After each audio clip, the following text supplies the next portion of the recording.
السلام علیکم ورحمۃ اللہ وبرکاتہ۔ میں آپ کا میزبان حکیم محمد رضوان الحق سعید فرام لاہور، حکیم انقلاب 2.0 یوٹیوب چینل سے مخاطب ہوں۔ امید ہے آپ سب لوگ خیریت سے ہوں گے اور عافیت اور صحت کے ساتھ ہوں گے۔ ہمارا آج کا جو موضوع ہے وہ ہے علامات مرض۔ ہم جب کسی بھی مرض کی تشخیص کرتے ہیں، جانچ پڑتال کرتے ہیں، یا ہم یہ جانچنا چاہتے ہیں کہ یہ مرض جو ہے یہ کس حالت میں ہے، کون سے درجے میں ہے، کس کیفیت میں ہے، کون سی خلط میں ہے، کون سے عضو میں ہے، کون سی مشین میں ہے، کون سی کیمیائی تحریک میں ہے، تو اس کے لیے ہمیں کچھ چیزوں کا جاننا بہت ہی زیادہ ضروری ہوتا ہے۔ اگر ہم ان چیزوں کو نہیں جانیں گے تو ہم یہ کبھی بھی نہیں جان سکتے کہ در حقیقت مرض کون سی حالت سے گزر رہی ہے، وہ حالت ابتدا میں ہے، تزاید میں ہے، انحطاط میں ہے یا انتہا میں ہے۔ یہ ساری چیزیں جاننے کے لیے ہمیں کچھ چیزوں کا جاننا بہت ہی زیادہ ضروری ہے، اور اس میں سے ہم سب سے پہلے بات کریں گے علامات میں جو تبدیلیاں، علامات جب رونما ہوتی ہیں اس سے پہلے جو کیمیائی تبدیلیاں اور مشینی تبدیلیاں خون میں آتی ہیں ان کے بارے میں ہم بات کریں گے۔ تو یہ جاننا بہت ہی زیادہ ضروری ہے۔ در حقیقت جب ہمارے جسم کے اندر جو اخلاط پائی جاتی ہیں ان کے بارے میں یہ جاننا بہت ہی زیادہ ضروری ہے کہ ان اخلاط کا صالح ہونا، درست مقدار اور درست کیفیت اور خلط میں ہونا بہت ہی زیادہ ضروری ہوتا ہے۔ جب بھی کوئی خلط ہمارے جسم میں بڑھ جاتی ہے اور رک جاتی ہے تو سب سے پہلے اس کے اندر جو ہے ترشی پیدا ہوتی ہے، اور ترشی پیدا ہونے کے بعد اس کے اندر، چونکہ جب ہمارے جسم میں کسی بھی خلط کے اندر ترشی پیدا ہو جاتی ہے اور وہ خلط اور وہ مادہ نہ جسم سے خارج ہوتا ہے اور نہ ہی ہمارا خون اپنی وہ خون کی حرارت کو قبول کر کے نزج پا کے ختم ہوتا ہے، اور نہ ہی اپنی کیمیائی طاقت اور اپنی قوت کے ساتھ اپنے آپ کو اپنے اندر ہی حرارت پیدا کر کے اپنے آپ کو زائل کرتا ہے، تو اس کے بعد اس کے اندر جو ہے ترشی کی جب شدت بڑھتی ہے تو وہ تیزاب میں تبدیل ہو جاتا ہے، اور جب وہی مادہ تیزاب میں تبدیل ہوتا ہے تو وہ مادہ ہمارے جسم میں ورم، سوزش، بخار، پھنسیاں، پھوڑے اور ایسی بہت سارے امراض کو پیدا کرنا شروع کر دیتا ہے۔ اور یہ جب کیفیات بہت زیادہ بڑھنا شروع ہو جاتی ہیں اور وہ مادہ ترشی کے جو عوامل ہیں اور ترشی کی جو درجات ہیں اس سے بڑھ جاتا ہے، تو پھر اگلی صورت میں وہ زہر میں تبدیل ہو جاتا ہے، اور جب وہ مادہ زہر میں تبدیل ہو جاتا ہے اور اس کا علاج بھی نہیں کیا جاتا اور اس کو دبانے کی کوشش کی جاتی ہے، تو یہی خلط جو ہے وہ ہماری اعضاء کو پھر جو ہے مارنا شروع کر دیتی ہے، اور کینسر، ایڈز، گینگرین، ناسور اور گہرے زخم اور فالج جیسے امراض پیدا کرنا شروع کر دیتی ہے۔ در حقیقت یہ جو درجات ہیں جو ہمارے خون کے اندر تبدیلیوں سے آتے ہیں، اس کے اندر اگر دیکھا جائے تو سب سے پہلے کوئی بھی خلط جب ہمارے جسم میں رکتی ہے اور خارج نہیں ہوتی تو اس خلط کے اندر سب سے پہلے ترشی آتی ہے۔ ترشی آنے کے بعد اس کے اندر جو ہے تیزی آتی ہے، اور مزید تیزی آنے سے وہ تیزاب میں تبدیل ہونا شروع ہو جاتی ہے اور ہمارے جسم کو کھانا شروع کر دیتی ہے۔ آپ نے ایسے بہت سارے امراض دیکھے ہوں گے جس میں ہمارا جسم اب ہمارے اعضاء کو کھانا شروع کر دیتا ہے خود ہی سے، اور جب یہ کیفیات مزید بڑھتی ہیں تو پھر وہ زہر میں تبدیل ہو جاتا ہے مواد، اور وہ مواد ہمارے اعضاء کو موت کے گھاٹ اتارنا شروع کر دیتا ہے۔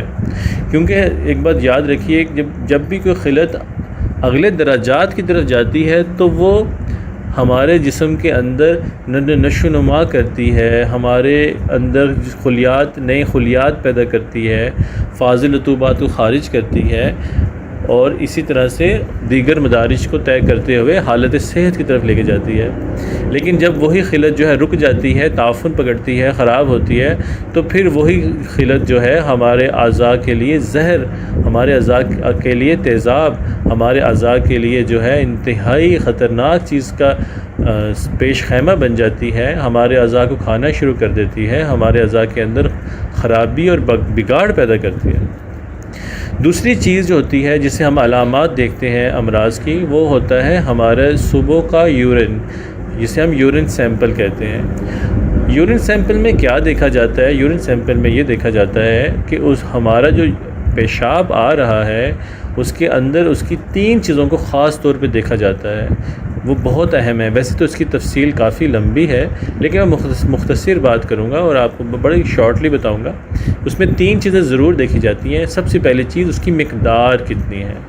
دوسری چیز اس کا قوام کیسا ہے، یعنی مقدار میں دیکھا جائے گا کہ وہ تھوڑی مقدار میں ہے یا زیادہ مقدار میں ہے. دوسرا قوام دیکھا جائے گا کہ پتلا ہے، گاڑھا ہے، اس میں ذرات ہیں، اس کے اندر بادل ہیں، اس کے اندر جو ہے تلچھٹ ہے، اس کے اندر کچھ نیچے رسوب بیٹھے ہوئے ہیں. کس قسم کی اس کے اندر جو ہے اس کا قوام کیسا ہے. ٹھیک ہے. اور تیسری چیز اس کی رنگت دیکھی جاتی ہے، اور رنگت کے اندر بہت سارے رنگ ہیں اور ہر ایک رنگ کا ایک پورا فلسفہ ہے. اس پہ بھی ہم ڈیٹیل سے بات کریں گے انشاءاللہ. تو یہ ساری چیزیں دیکھی جاتی ہیں بنیادی طور پہ. اس کے علاوہ بھی کافی ساری چیزیں دیکھی جاتی ہیں. اس کے علاوہ اس کو اور بھی طریقوں سے دیکھا جاتا ہے. اس میں سوڈا کی ایک چٹکی پھینک کر یا پھر جو ہے اس میں اور اس طرح کی چیزیں شامل کر کے اس کے بعد اس کا کیمیکل ریئیکشن بھی دیکھا جاتا ہے. اسی طرح سے لیبارٹری کے اندر بھی بڑا ڈیٹیل ٹیسٹ کیا جاتا ہے یورین کا. اس کے اندر مزید بھی تفصیلات نکالی جا سکتی ہیں لیکن یہ بنیادی طور پہ ظاہری جو ٹیسٹ ہوتا ہے یہ ہمیں مرض کے تقریباً قریب پہنچا دیتا ہے. ٹھیک ہے. اس کے بعد مریض کی ظاہری حالت کو دیکھا جاتا ہے، اس کے چہرے کے تاثرات کو دیکھا جاتا ہے، اس کی کیفیات، اس کی آواز، اس کے چلنے پھرنے کا طریقہ، اس کے بات کرنے کا طریقہ، اس کی طبیعت، اس کا رجحان، اس کے جذبات، اس کی کیفیات، اس کی آنکھوں کی رنگت، زبان کی رنگت، چہرے کی رنگت، چہرے کے اوپر داغ یا پھر دانے یا پھر چہرے پہ جھریاں یا پھر چہرے کی رنگت، چہرے کے اوپر پیدا ہونے والی کیفیات. اسی طرح سے اس کی ہاتھوں کی ہتھیلیوں میں پیدا ہونے والی کیفیات، ہاتھوں کی پشت پہ پیدا ہونے والی کیفیات. اسی طرح سے اس کے ناخنوں کی رنگت، ناخنوں کا ٹیکسچر، ناخنوں کا جو ہے شیپ، سارا کچھ دیکھا جاتا ہے. باڈی کو دیکھا جاتا ہے کہ وہ موٹا ہے، پتلا ہے، کمزور ہے، کسا ہے، ڈھیلا ہے، مضبوط ہے، چست ہے، سست ہے، سارا کچھ دیکھا جاتا ہے. ٹھیک ہے. اس کے علاوہ ہم جو ایک پیشنٹ میں دیکھتے ہیں وہ بہت ہی امپورٹنٹ چیز وہ ہوتی ہے پلس. جو ہے پلس کے اندر ہم نے یہ دیکھنا ہوتا ہے کہ یہ نبض کون سی جا رہی ہے اور ہمارے جو اوزان نبض ہیں ان میں سے وزن کون سا ہے. ٹھیک ہے. تو ہم اس کو بڑی ڈیٹیل سے دیکھتے ہیں. نبض سریع ہے، نبض طویل ہے، نبض جو ہے اس کی ذیق ہے، منخفض ہے یا متوسط ہے، مقام کون سا ہے، قسم کون سی ہے، نوع قسم کون سی ہے، وزن کون سا ہے، قوام کیسا ہے. ٹھیک ہے. اوزان وزن بھی دیکھا جاتا ہے. ٹھیک ہے. اس میں مقدار کتنی ہے اس کی نبض کی. ٹھیک ہے. کیفیت کیا ہے، وزن کیا ہے. ٹھیک ہے. اور اسی طرح سے سریع ہے یا غیر سریع ہے، اور اسی طرح سے جو ہے اس کے اندر رطوبت کتنی ہے. ٹھیک ہے. اس طرح کی باقی ساری چیزیں ڈیٹیل سے انشاءاللہ نبض پہ بھی ہم مکمل لیکچر بنائیں گے، اس پہ بھی بات کریں گے. ابھی مختصر بات ہو رہی ہے بنیادی علامات کے بارے میں. تو یہ ساری علامات کو دیکھا جاتا ہے. میں نے اپنے اس لیکچر کے بیچ میں گرافیکل پریزنٹیشن دی ہوئی ہے، آپ وہاں سے بہت ساری چیزیں دیکھ سکتے ہیں. آپ کے سامنے ہر ایک نبض کی کیفیات، اس کی علامات، اس کی ساری چیزیں بڑی ڈیٹیل سے کھلیں گی. ٹھیک ہے. تو آپ اس کو اچھے سے دیکھیں، اس کو سمجھیں، اور جو سمجھ نہیں آتی چیز آپ کمنٹ باکس میں ہمیں ضرور بتایا کریں.